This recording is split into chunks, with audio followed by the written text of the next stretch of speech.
alhapremas, né? Muito bom com a situação. Olá, você conhece alguém que nasceu prematuramente? Antigamente isso era mais comum. 17 de novembro é o Dia de Combate à Prematuridade e a campanha sobre o tema é estendida por todo o chamado Novembro Roxo. O programa em discussão está no ar e eu vou conversar com o Dr. Wagner Hernandes. Ele é obstetra especialista em gravidez de alto risco. Seja muito bem-vindo, doutor. Obrigado. Esse é um tema muito importante, interessante. Apesar que a natalidade, eu estava fazendo uma pesquisa, reduziu muito aí de pegar em 1960 para cá, as mulheres tinham 6 filhos, agora tem 1,73 pelos últimos dados, mas o percentual de crianças prematuras não é baixo, né, doutor? Muito obrigado pela presença. Obrigado a vocês pelo convite. O que a gente tem visto é que as mulheres têm postergado muito a idade para engravidar. Então, o que acontece é que, teoricamente, elas não conseguem mais ter 5, 6 filhos, acabam tendo também uma opção por um número menor. E são gestações muitas vezes de alto risco. E aí uma das coisas que faz com que, na verdade, aumentou o número de gestações aí de partos prematuros foram as gestações gemelares. Ou seja, as gestações de gêmeos. E isso vem com a fertilização in vitro e com o aumento da idade dessas mulheres. A gente sempre vê, nasceu gêmeos, é porque foi fertilização in vitro. Isso tem como evitar? Teoricamente, sim, né? Mesmo a mulher que vai para uma técnica de reprodução assistida, ela pode, de repente, fazer a transferência de um único embrião, por exemplo. Isso minimiza o risco de uma gestação de gêmeos. Se ela transferir 2 embriões, 3, teoricamente esse risco é maior. Então já existe esse movimento, não só no Brasil, mas como na Europa, também na tentativa de minimizar as gestações gemelares, porque se você for ver, as gestações gemelares elas são responsáveis por mais ou menos 2 a 3% de todas as gestações. Porém, elas são responsáveis por mais ou menos 17% a 20% dos prematuros no mundo. Então se você atacar isso, você já reduz desses 10% aí de cada 10 crianças, 10 bebês, um é prematuro no Brasil, né? Aliás, eu estava vendo o índice aqui, doutor, olha só, da Fiocruz de 2016, a taxa de prematuridade, especificamente 11,5%, quase 2 vezes superior à observada nos países europeus. Deste percentual, 74% são prematuros tardios, nascidos entre a 34ª e a 36ª semana gestacional. Como é que a gente pode definir o que é um bebê prematuro, doutor? O parto prematuro é aquele parto que acontece antes de 37 semanas de gravidez. Isso em qualquer lugar do mundo vai ser definido dessa maneira. Só que dentro da prematuridade, a gente tem aí os prematuros tardios, os prematuros extremos, enfim, de acordo com o tempo de nascimento você vai fazer uma subclassificação, mas a definição é essa. E o parto convencional, normal, digamos, seria até 40 semanas. Isso, exatamente. Nascidos com 37, menos de 37, daria o quê? Uns 6 meses? Na verdade, a gente vai falar em torno de 8 meses e meio. 8 meses e meio, aí já... Abaixo disso, a gente vai falar de parto prematuro. Ah, tá. E pode nascer a partir daqui, até de 6 meses, 24 semanas que eu estava olhando? Mais ou menos isso. Vai depender muito, na verdade, da UTI neonatal do hospital que vai atender essa criança. Então, a gente tem alguns casos no mundo com 23 semanas, por exemplo, acho que no Japão. No Brasil, 24, 25 semanas, a gente já tem alguns casos de crianças que sobreviveram. E quanto mais prematuro, mais as chances de ter complicações? Sem dúvida alguma. Quanto menor a idade gestacional, o tempo de gravidez, maiores são os riscos, né? Tanto de morte como também a questão de sequelas, eventualmente, para essas crianças. Doutor, nós abrimos aqui falando do Novembro Roxo e eu estou aqui na minha pauta a questão da campanha combate, como combater o nascimento prematuro enfim, o tema central da campanha organizada pela ONG Prematuridade.com estimula a doação de leite materno, podendo salvar muitas vidas. Eu queria também falar um pouquinho rapidamente dessa questão, porque a mulher que tem uma relação, a mulher que tem um bebê prematuro, pode faltar leite? Essa relação é direta, não?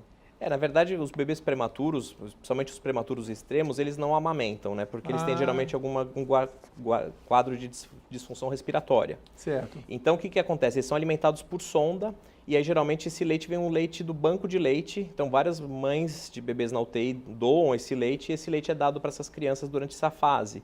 Então, como eles não amamentam, né, direto do peito, teoricamente eles usam esse leite do banco de leite. Então, por isso que existe esse estímulo das mulheres doarem leite para justamente ajudar essas crianças que vão precisar ficar um longo tempo na UTI.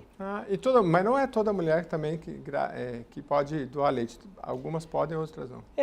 Na verdade, assim, as próprias mães que tiveram os bebês gêmeos não, na verdade os prematuros, elas podem doar esse leite. Agora, tem mulheres que além de amamentar seus filhos, ainda tem uma sobra, né? Sobra muito leite e essas mulheres são candidatas à doação. E hoje é mais simples, né? Eu já fiz reportagem sobre isso, você vai, né? Parece que é congelado, você vai lá numa data da semana, é super simples. Exato. E dá para ajudar, é muito bom, é muito interessante. Agora, doutor, é a questão da prematuridade, então, a gente já definiu aqui que a partir nascidos antes de 37 semanas, o convencional seria 40 semanas, e aí tem algumas classificações. Para ser mais específico, olha, prematuro limítrofe, nascido até 37, antes de 37 semanas, moderado, aquele nascido entre 31 e 36 semanas, e prematuro extremo, aquele nascido entre 24 e 30 semanas, né?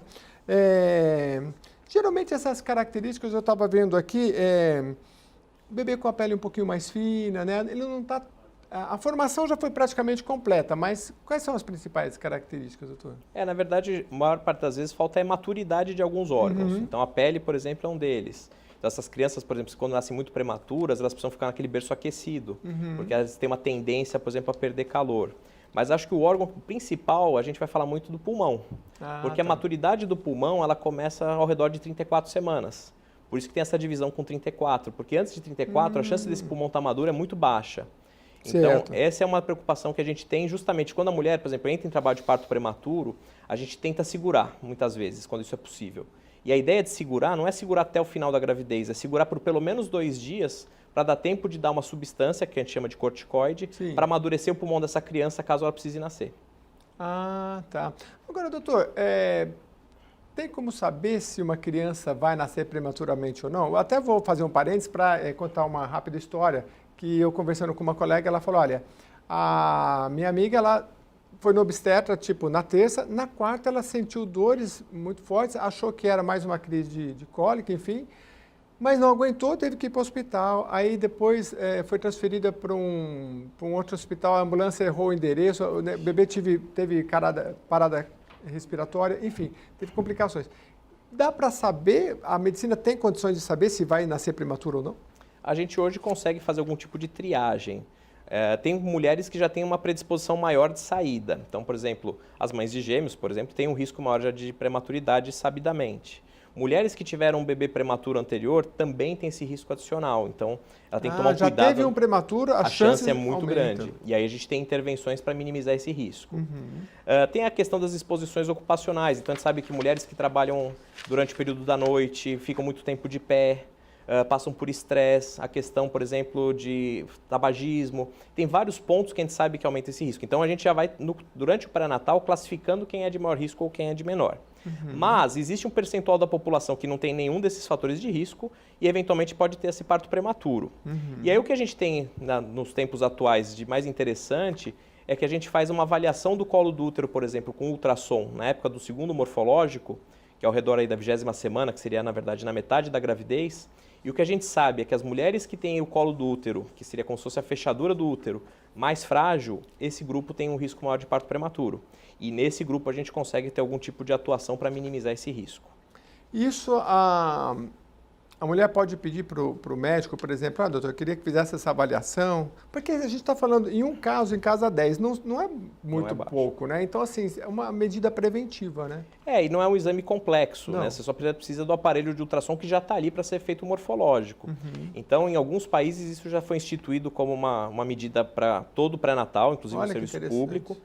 E no Brasil vai depender um pouco de cada serviço, né? A gente tem ainda uma limitação, a gente sabe que até muitas mulheres não têm acesso ao pré-natal, e acho que esse é um dos grandes problemas da prematuridade no nosso país, porque um pré-natal muito bem feito, justamente identificando esses riscos, a gente consegue minimizar essas complicações tão temidas. Aliás, o senhor falou para mim, antes de começar o programa, eu falei, doutor, é bom apresentar esse programa, porque eu sou totalmente ignorante, não tenho filhos, então o senhor estava explicando o pré-natal. O pré-natal é desde que quando começa, sabe-se da gravidez, começa o pré-natal, né? Exato. E aí vai fazendo avaliações mensais, depois mais a miúdos, como se diria, mais próximas, não é isso? Isso, é um conjunto de consultas e, na verdade, de cuidados que você vai fazer para essa mulher durante todos os 9 meses e também o pós-parto, que às vezes a gente esquece disso.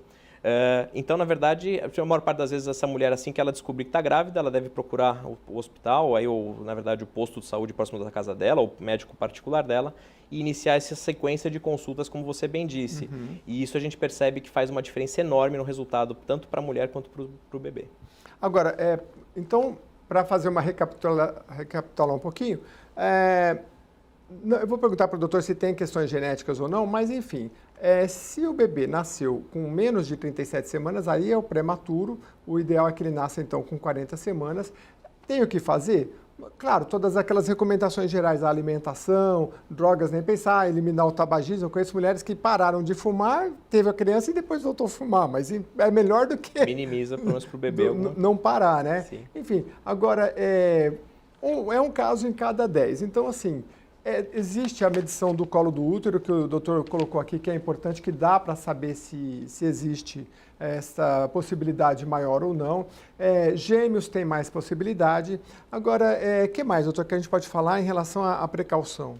Então, um dos principais fatores para a prematuridade espontânea é infecções. Então, por exemplo, infecção urinária, uma infecção vaginal. Então, justamente, se a mulher tem algum tipo de sintoma, algum corrimento, alguma coisa, ela já tem que ser investigada desde aquele momento. Porque se você trata aquela infecção, por exemplo, você já minimiza esse risco.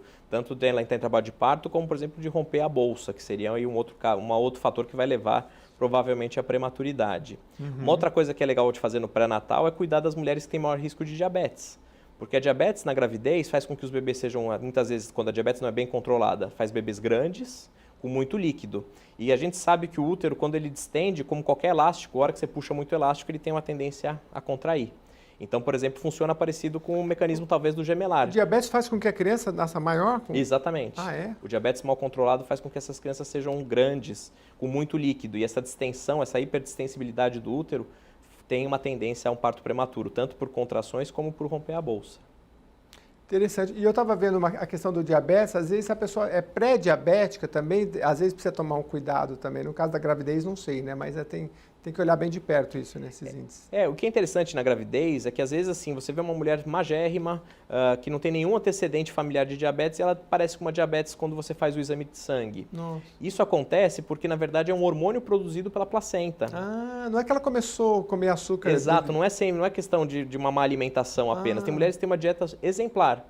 E aí vão fazer o exame, a curva glicêmica que a gente usa, e acaba sendo detectado dessa maneira. Entendi. E aí é por isso, por conta de um hormônio que a placenta produz que aumenta a resistência à insulina e aí faz com que tenha mais açúcar circulando no sangue dela, consequentemente no sangue do bebê, e o bebê acaba engordando com esse mecanismo. Agora, doutor, nasceu prematuro.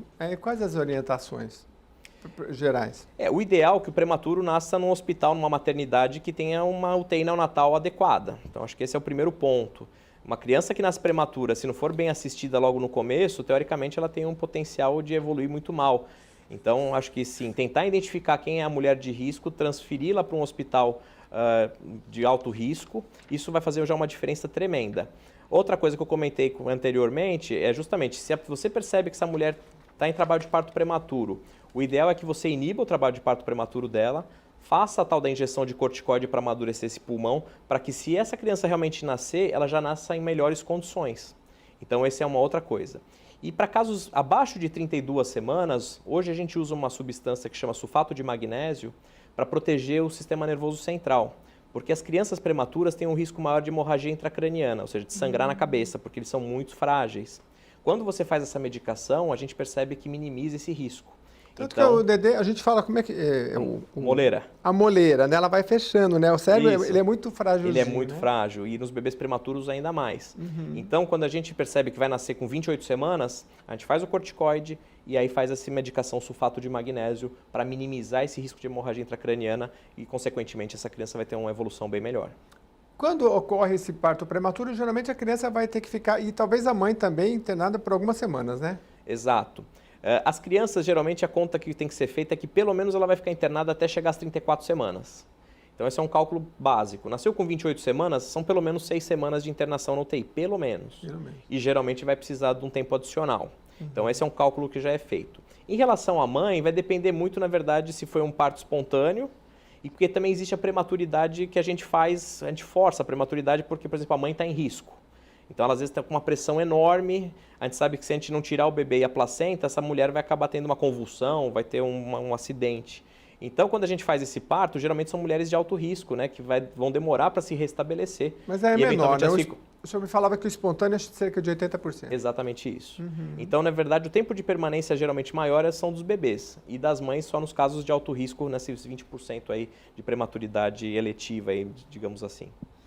E as mães, nesse caso, eventualmente precisam de até um acompanhamento psicológico, porque a gravidez já é uma barra, né? Sim. Não é fácil, modificações hormonais, de tudo, emocionais, enfim. E aí ter uma criança que... eu vi até um relato aqui numa revista que me colocaram aqui da pauta, de uma mãe... Daqui a pouco eu vou ler um trechinho para a gente entender que quem não passou por essa situação é muito difícil, né? Ver uma criança assim que nasceu antes, está muito fragilizada e a mãe também. Não é hora de se culpar, né, doutor? Será que eu sou culpada de alguma coisa? Não, ali não tem que achar culpado, tem que todo mundo se ajudar e tratar emocionalmente a mãe para poder cuidar melhor. Aliás, tem a questão do método, não sei se é método que chama canguru, né? Da mãe ficar... Isso, colocar coladinho. Tem hospitais que é bom, né? Porque a criança se sente... Sempre. Porque, na verdade, ela já saiu antes do tempo. Então, quanto mais perto da mãe ela ficar ali, é melhor, né? Até emocionalmente, né? Doutor, alguns números que eu tenho aqui, olha, importante ressaltar. Segundo a Organização Mundial de Saúde, cerca de 30 milhões de bebês nascem prematuros por ano no mundo. E cerca de 30 milhões de bebês nascem prematuros ou com baixo peso ou adoecem logo nos primeiros dias de vida. Em 2017, em torno de 2,5 milhões de recém-nascidos morreram nos primeiros 28 dias de vida. A maioria por causas evitáveis. Cerca de 80% dessas crianças tinham baixo peso ao nascer e em torno de 65% eram prematuros. Evitáveis, doutor. Então, quer dizer, por que no Brasil ainda se morre muito por causas que poderiam ser evitáveis? Como é que a gente pode evitar, então, essas mortes? Então, na verdade, essa prevenção do pré-natal eu acho que é fundamental. Então, você vai intervir para minimizar. Se ela tiver uma diabetes, você vai tratar essa diabetes adequadamente. Se ela tiver um quadro de hipertensão, por exemplo, você vai tratar essa hipertensão para que não tenha um pico hipertensivo e, eventualmente, você tem que fazer o parto. Se essa mulher, por exemplo, tiver uma tendência a ter infecções, você vai fazer o tratamento adequado, você vai fazer o exame de urina, você vai fazer a prevenção medindo o colo do útero, como a gente colocou anteriormente. E, eventualmente, quando você percebe que não tem mais o que fazer, você ainda tem essas estratégias ainda de tentar segurar com medicação. Enfim, e muitas mulheres não têm acesso a essa estrutura. Então, existe realmente um potencial de ser prevenível, né? É isso aí. Doutor, eu li que são no Brasil cerca de 300 mil partos prematuros por ano, que daí acho que cerca de 30 mil... dividindo aí, acho que era por dia. Mas, enfim, é muito parto prematuro. O senhor já fez quantos partos? Mais de 5 mil. Mais de 5 mil. Eu me lembro de uma amiga que falava, mãe de primeira viagem, como se diz, aí ela estava com muito apreensiva, falou, doutor, quantos partos você já fez? 5 mil. Eu falei, então tá bom, né? Então, assim, é muita coisa, mas provavelmente muitos desses de prematuros, né? Sim. E aí, qual é a orientação? O senhor também tem muita experiência para falar sobre, na área médica, é preciso dar alguma orientação para os próprios médicos nesse setor? O que ele tem que estar mais atento, assim? Eu acho que encarar, na verdade, as gestações, por exemplo, gemelares, como gestações de alto risco. Gêmeo já pode saber. Gêmeo você já vai começar num hospital terciário, onde tem um cuidado, porque o potencial de complicação desse tipo de gravidez é muito alto. Certo. Mais ou menos 8 em cada 10 grávidas de gêmeos vão ter algum tipo de complicação. Certo. Mais ou menos metade dos gêmeos vão nascer prematuros. Isso é estatístico no Brasil e no mundo. Nossa. Então, se você colocar essa mulher para um atendimento mais individualizado, num lugar que você tenha recurso, que você consiga fazer ultrassons seriados, você vai minimizar essa taxa de complicação, por exemplo, da gemelaridade. Então, o que a gente percebe é isso, que às vezes essa mulher está sendo acompanhada com uma gravidez de baixo risco, ela começa a complicar, e aí, na verdade, em vez do colega referenciar, ele acaba, às vezes, optando pelo parto, por exemplo. Então, às vezes, ele fez, em vez de controlar a pressão, ele fala, não, melhor fazer o parto e tirar logo. Ou seja, ele acabou criando um parto prematuro que talvez pudesse ser evitável se estivesse num serviço de alto risco, num serviço de referência. E tudo vai depender da estrutura, de tudo que você tem também, né? Doutor, e também eu lembro mais uma vez essa questão desse número que eu não achei que é baixo, 1 em cada 10 partos, uma criança nasce prematura.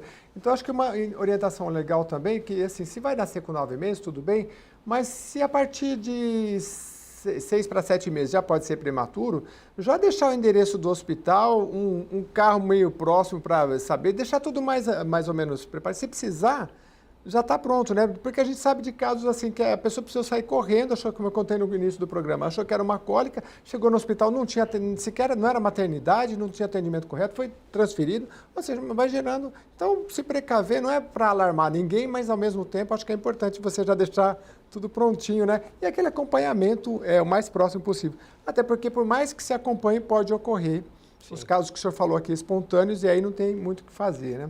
Bom, doutor, em relação aos cuidados que o senhor falou, tem a questão do cuidado integral, né? Porque eu acho que essa questão dos cuidados integrais o senhor já abordou, que é a questão de poder, às vezes, uma equipe multidisciplinar que acompanha desde cedo. Eu tenho aqui um relato deixa eu ver aqui, da matéria, da revista Pais e Filhos. Eu achei interessante, porque é uma mãe que ela conta assim, olha, fiquei 2 dias internada antes de ser submetida a uma cesariana de emergência, pois minha pressão chegou ao pico, 22/14, devido à pré-eclampsia que tive. Aí Chiquinho nasceu com 30 semanas, 7 meses, pesando 1,5 kg e medindo 45 centímetros, em novembro de 2018. Mas só pude vê-la após o parto 2 dias depois, pois também tive que ficar internada na UTI. Todo o estresse me gerou falta de leite, nunca consegui amamentá-lo. Uma segunda cirurgia que precisei fazer, com 9 dias depois, e um trauma pessoal que venho tratando com acompanhamento psicológico até hoje. Aqui relata a mãe do Chiquinho nessa revista, né? Então, assim, é um período que tem que ser bem acompanhado, inclusive pela família, porque não é fácil, né? Ficou longe do bebê, ela também ficou internada, faltou leite, às vezes tem... Então, é o que a gente falou, o atendimento psicológico nessas horas também faz muita diferença, sim, né? Esse é um ponto que geralmente as UTIs neonatais têm essa preocupação. Uhum. Então, as boas UTIs têm psicólogas, por exemplo, para atender essas mães, porque assim, geralmente as mulheres não se preparam para ter um bebê na UTI, como você bem colocou. Então, isso, assim, como você falou, os hormônios estão ali bagunçados, às vezes as condições clínicas delas não são boas. Aí ela vê o bebê cheio de tubo para cá, tubo para lá, isso obviamente é muito impactante, né, para esse casal, para essa família. Então, se você puder ajudá-la, de acolher, justamente a família estar junto, de se oferecer para levar e buscar, porque assim, essas mulheres muitas vezes elas vão ter o parto prematuro e vão embora com 2, 3 dias da maternidade. Uhum. E essas crianças vão ficar lá por meses. E às vezes ela mora super longe da maternidade. Então ela tem que ir todos os dias, por exemplo, para ir lá tirar leite, para justamente não perder essa produção de leite. Uhum. Então às vezes ela não tem condições, ela não tem às vezes condições financeiras.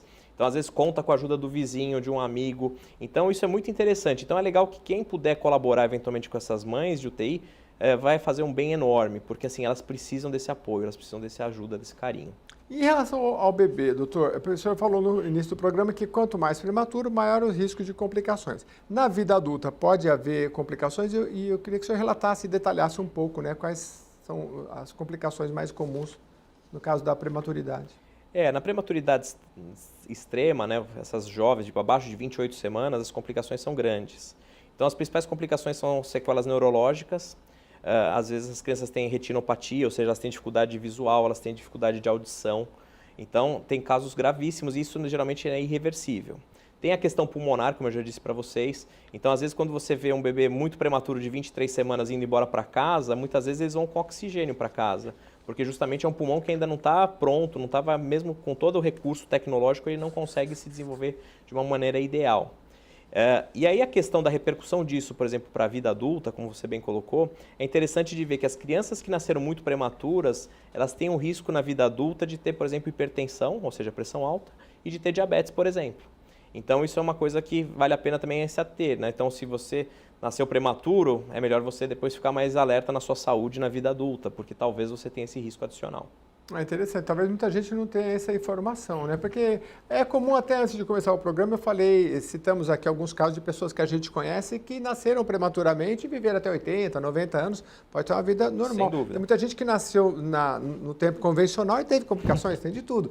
Mas é bom ficar atento que se nasceu prematuro, então complicações com diabetes e de pressão alta, que na verdade está pegando uma boa parte dos brasileiros já de forma geral, né, doutor? Sem dúvida. Então é importante ficar atento. Ainda dentro dessa reportagem, eu achei interessante algumas abordagens aqui que essa mãe disse que é importante as pessoas evitarem abordar, porque é uma situação complicada. E ela conta que, entre elas, por exemplo, evitar dizer para essa mãe quando é que ela vai sair, quando a criança vai sair da UTI, né? Quando ela sai. Às vezes a gente não faz na intenção, né, doutor? Mas a gente vai lá e fala, e a mãe, ela não sabe, né? Não. Vai sair daqui uma semana, 2 semanas, também não precisa, né, perguntar. E às vezes, a maior parte das vezes, nem os médicos sabem, né? Nem os pediatras que estão cuidando podem dar uma expectativa. E a vida de UTI, do bebê na UTI, é uma montanha-russa. Tem dias ótimos, tem dias péssimos, então é um sobe e desce. Quando a coisa parece que está tudo caminhando bem, de repente vê uma infecção. E aí vai postergar que essa criança fique mais 15 dias, mais um mês. Então é muito difícil você dar uma estimativa. A gente consegue muitas vezes dar uma estimativa mínima, mas a máxima, infelizmente, é uma coisa que não tem como prever. Então justamente essa pressão, essa cobrança dos conhecidos, dos familiares, sem dúvida alguma é ruim, porque elas não têm como dar uma satisfação e isso gera uma ansiedade enorme para aquele casal. Outras perguntas que ela também recebia e que acaba desagradando qualquer mãe que está nessa situação. O bebê vai ter alguma sequela, né? Então ela diz aqui, olha, a prematuridade é delicada, requer muitos cuidados, mas ela não é uma doença. A maioria dos bebês prematuros se desenvolvem normalmente. Então também você não precisa perguntar, vai ficar com alguma sequela, ou comparar com outros bebês. O outro, conheço um que nasceu prematuro e teve isso, não teve aquilo. Não é o momento de se abordar esse tipo de coisa. É de apoio, né? Exato. Quem vai visitar e vai estar por perto, é bom que apoie, não precisa fazer questionamentos nesse sentido. Bom, o programa está chegando ao fim, doutor. Se eu deixei alguma questão em aberto e de utilidade pública, é bom a gente colocar, mas basicamente é isso, né?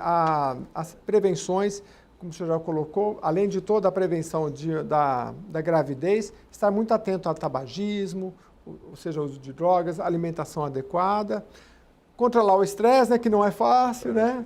Por isso que, às vezes, doutor, é engraçado, a gente vê, aqui na própria Casa Legislativa, a gente vê trabalhos muito voltados a essa questão, inclusive do tempo da mãe poder ficar com a criança cada vez maior, porque há estudos que esse período, quanto mais bem acompanhado, ele vai fazer uma diferença muito grande lá na frente, né? O pré-natal e depois que nasce, por isso que já teve leis aí de aumentar de 3 meses para 6 meses a licença, a maternidade, né? Porque é um período que, se tudo der certo ali, a possibilidade dessa criança viver mais e com saúde é sempre maior, né?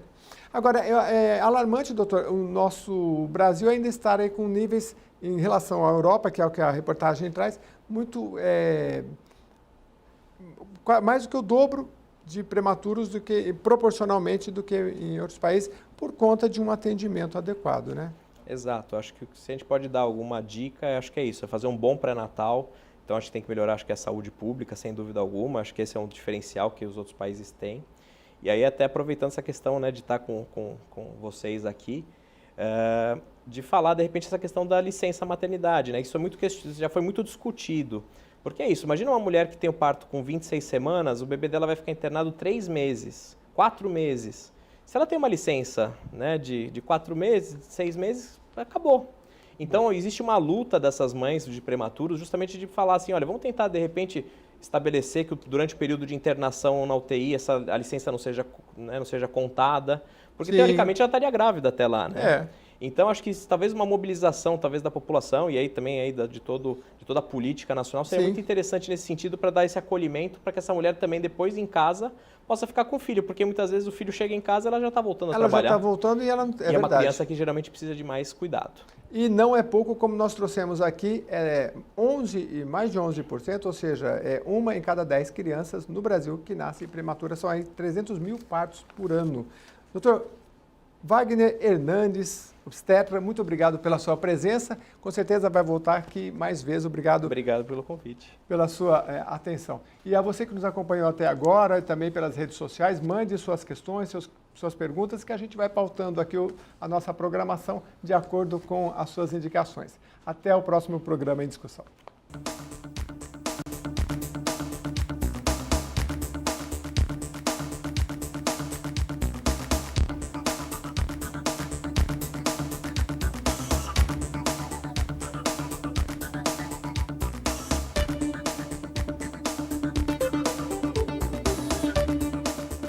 vale a pena.